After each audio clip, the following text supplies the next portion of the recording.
at 15. Max Jorgensen stays at fullback.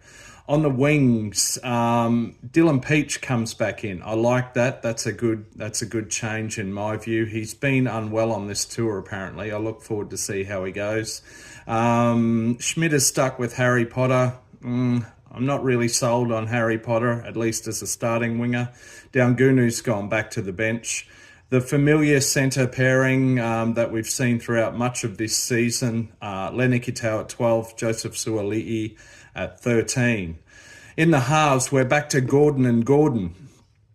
So Jake Gordon, in the absence of Tate McDermott, or a better option, and Carter Gordon coming back in. As we know, Carter Gordon hadn't played rugby for about 18 months. He switched to NRL, had a freak spinal injury, spent much of this year bedridden, came back and played one or part of one NRL game at the end of the season in the centres.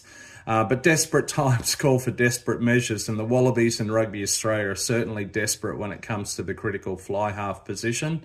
For reasons unknown, James O'Connor came in for one test, started against Ireland. Now he's been dumped or sent back to Leicester. Maybe that was an under-the-table deal with Leicester, whose head coach, Jeff Barling, is ex-Wallabies assistant coach. I don't know. In any case, in the halves, we've got Gordon and Gordon.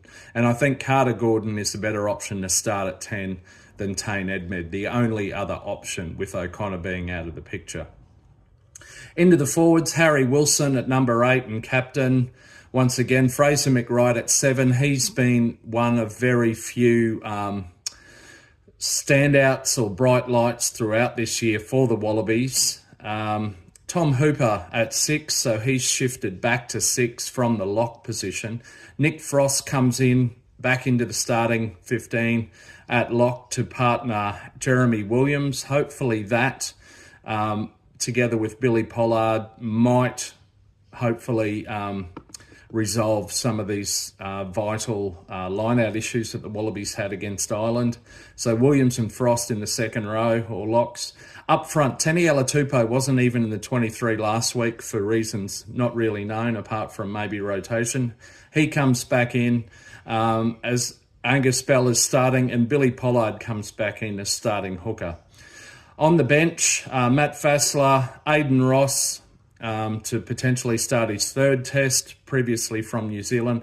Alan Alatoa goes back onto the bench. He'll give some impact off the bench, as will Rob Valentini and Carlo Tizzano. Kalani Thomas, who's a scrum half for the Queensland Reds, is on the bench. He stands to make his test debut